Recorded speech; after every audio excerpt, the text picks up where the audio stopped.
everybody, how's it going? This is the Block here, and today I'd like to share with you one of the little bit of a nicer hobby that I have that's a kind of a American tradition, and that is black powder shooting, black powder hunting.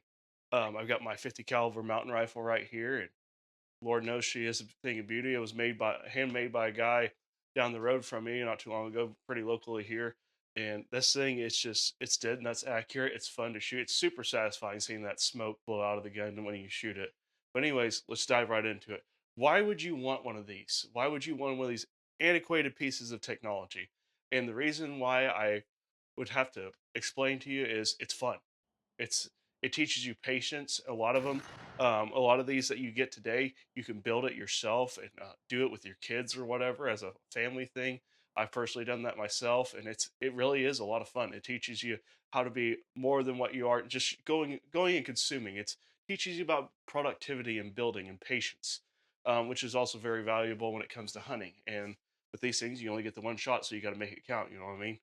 But anyways, this style of rifle is a percussion cap, and percussion caps were not introduced to America until I think around the 1820s. They weren't invented until 1820, 1825-ish. That's when they started becoming like pretty popular and everything. But what a percussion cap is, it's like a tiny little primer, kind of like you find in your centerfire rifle cartridges and pistols today.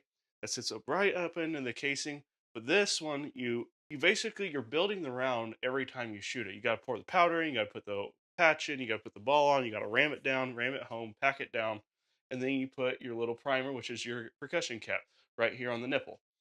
And this thing features a double set trigger. It is very light. You breathe on it, it's going off, and they're a lot of fun. I mean, they're beautiful, especially if you take the time to work on them. And even if you get dings, scratches, and stuff like that. It's stories to tell, and it just makes them look even prettier, in my personal opinion.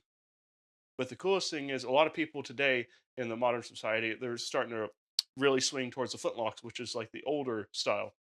So what a flintlock is, you got like a little piece of stone, and then you got a little sheet of metal right here, and strikes a flint across it, creates a spark, and ignites the powder inside the pan, and then it ignites the round off inside the chamber right here, kind of like the percussion cap. But this one's a little bit more reliable; it kind of holds out the weather. But people like that flintlock design. I mean, that's what we fought the Revolutionary War with, was flintlocks. They were very prolific. They were very reliable. Well, in most cases, they didn't like the weather very much, and it's just a piece of American history that people love to hold on to. I will say though, this is a very expensive hobby. I mean, you're not just getting the gun; you got to get everything involved to, especially clean it before you get anything. After you get your rifle, get all the materials to be able to clean it, and um, any kind of tools that it would take to be able to clear out some kind of malfunction, like if you accidentally loaded a patch and a ball first instead of the powder. It's really gonna suck if you don't have an air compressor at your disposal or something like that. Shove it onto the nipple or inside the drum here and blow that ball and patch out. Sometimes that doesn't always work. You need a ball puller and a patch puller. But anyways, like there's all kinds of different designs. You got Hawken rifles. I will say though, cleaning is very important. If you shoot this thing and you don't have stuff to clean it, you're screwed. Because if this thing gets any kind of moisture around it and it's been fired, it's going to rust. So that black powder has sulfur in it, and it has a great tendency to eat metal alive wherever it touches. So as soon as you shoot this thing, it's a good idea. Once you're done with it at the range, take it home and clean it. Clean it thoroughly. And once a year, I would take it almost completely apart. Like this gun right here, I have to drive pins out to take the barrel off. Not like a Hawken rifle, you get one pin. And it's super easy to take off anytime, anywhere. I recommend that highly as your first gun, and I even recommend a percussion cap if you want to. Flintlock has its own challenges, so why people love it. It's a challenge. You take it out hunting, and it has a little bit more time to fire off and everything like that. And but it's just fun. It's a lot of fun seeing the puff of smoke go off past your face and just holding the rifle without flinching and just squeezing your round off and making that accurate shot. It's super satisfying. It's so much fun. There's entire groups of communities that hold events and challenges. They even do like little 1700s pil- pilgriming campsites and things like that, where they get together. They'll do like a whole weekend of shooting challenges, and at the end you win prizes. But like you get to set up a 17th century camp, have a campfire, hang out with people that are like minded, and just enjoy doing this hobby. You bring your kids with you. It really is. And I honestly like think that this is a great style of gun to introduce to your kids or even have in your house because kids are not going to be able to load it, throw powder down the barrel, put a patch and ball, and load up the percussion cap. You ain't gonna have to worry about that. And the other really cool thing is the fact that felons can use these because they're not considered firearms under federal law. Check your state and local laws because some states still consider them a firearm, unfortunately. But anyways, let's break it down here. If you're going to buy one of these things, there's a few items that you need. Some way to hold your powder. I also recommend these little things right here. They're only like 20 bucks, something like that. And you can change out the nozzles to the amount of power measurement that you would like to use for your round. They sell them at kits at muzzleloaders.com. Love that website. You can use a powder horn. Those can also have these little spouts on them as well. And then you need a possibles bag to carry all your materials to be able to shoot your gun. And that's like a lot of people would carry like fire starting material and things like that. But basically, to shoot one of these, you need powder, you need patches for the type of ammunition you're using, and you need the appropriate size round ball. With this, I'm shooting a 495, a .495 diameter round ball. I make these myself. I sit down, I cast the metal out, I melt the lead down, and I make my own balls myself. I do like 100 or 200 time. They last me forever. And I actually ended up getting a beautiful whitetail buck this year, along with his little girlfriend that he had with him, around the 80-yard range with this thing. Beautiful shot, took him right out. These things have a lot longer effective range as long as you practice with it and you know where that round ball is going. They're not as aerodynamic as modern bullets, but man, they are cool. These are guns that really kind of help shape and mold America. This is what everyone is taking with them out into the wilds to explore and just to discover the western side of America and fight off Indians, live off of bears, get beaver hides. This was their go-to. This was their AK or AR back then. Everyone had, like, a lot of people had them. They were technically expensive, but they were very well made. They were used extensively. But some other people would have, like, you got like have a knife or a tomahawk or a hatchet of some kind to be able to survive. That's all. Like, you were the thing you had to rely on to be able to survive. That's simple, especially if you're going out by yourself. If you didn't bring it with you, you're probably going to perish, or you're going to find a way to be resourceful and figure it out yourself. But anyways, these guns, I cannot stress that enough. You have to be careful with them. So like if you go to shoot this pretty fast, like round after round for like 5 minutes and things like that, sometimes you can get an ember down in there. And when you're loading that next powder, you load your patch and ball, and your head's kind of sticking right there to it. It can go off right in your face. Something you need to think about. I always blow on them before I try to load the next round, unless I've not been shooting that much.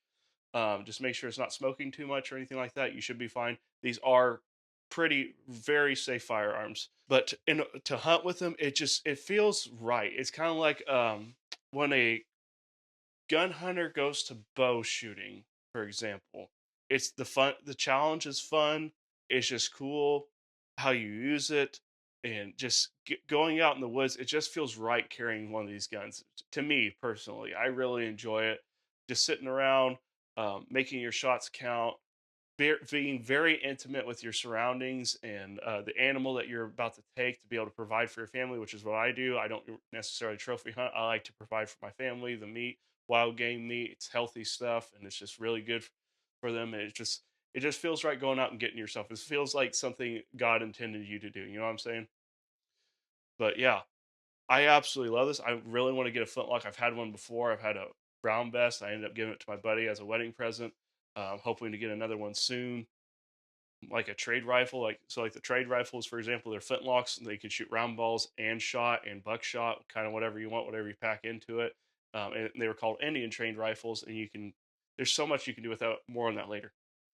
But anyways, I highly recommend this to people who have a lot of patience, who like to do things with their hands, who like to have a challenge, especially in the hunting environment, or maybe like you want to dress up like you're in the 17th century and go hang out with your buddies for a weekend and have a literal campsite acting like a pilgrim or whatever.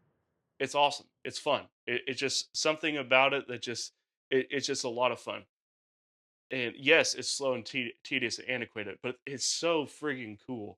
I mean, I can't stress that enough. When you squeeze one of these rounds off and you see that smoke blow out, it puts a big old fat smile on your face every single time. I can't recommend it enough, especially if you get an animal with it. I mean, it's just so cool. I will squeeze off around, I'll shoot, and the deer's gone. It's kind of like a Houdini scene or whatever. Big old smoke ball goes up. You don't know if you hit the target or not. And you have to walk up, find blood, or maybe it's just lying there dead. It's really cool. It really is. I highly recommend it if that's something you're interested in. You don't have to make them yourself. You can buy pre-built kits. They can be had from anywhere between like $300 or $400 used. You can go to pawn shops. If you go to pawn shops, though, I will say get you one of those little green barrel lights, so it down the barrel. Make sure there's no pitting going on in there, where the gun could accidentally blow up on you if you're being if you're really wanting to get one of those used ones. That's the only thing you gotta be careful about with black powder guns, buying them used. But anyways, yeah, you can go anywhere from $400 DIY kits for both percussion cap and flintlock, and you can go all the way up to 2,500, 3,500, $4,500 full antiques or handmade stuff that's really high quality. It's going to go off even if you hold the gun upside down, like the Kibler Fowler kits, Kibler Woods Runner. Um, Peter Soley makes some good ones. A lot of the Spanish companies like Traditions, they make great entry level ones. Uh, but yeah, that's basically all I have for you guys. I hope you try this out. It's a fun hobby. Yes, it's expensive, but it's kind of like a buy once, cry once. Once you do it, make sure you do your research, find out which one's best for you. Like, for example, Pennsylvania, I believe it is, they have a specific flintlock season for white-tailed deer the day after Christmas. You can get a flintlock, go out with your buddies, and hunt does. And it's people love doing that. Or like late season elk. I watch YouTubers like Clay Hayes, for example. They'll go out in late season with their flintlock and take a cow out to bring home to their family, get the meat. Just something about it is it's just so much fun. They're beautiful guns. They're fun to use. They're fun to learn about if you persevere through it. I mean, I remember the first time I had one of these, I was getting pretty frustrated. The gun wouldn't go off. I was making a lot of mistakes myself. But if you do get one of these, use real black powder. Don't use substitutes. Those things are a lot more corrosive and they don't go off as well. But anyways, I hope you guys enjoyed. Please like and subscribe. It really helps me out with these videos and what I see, what you guys enjoy watching me do and everything. But anyways, God bless. I'll see you next time.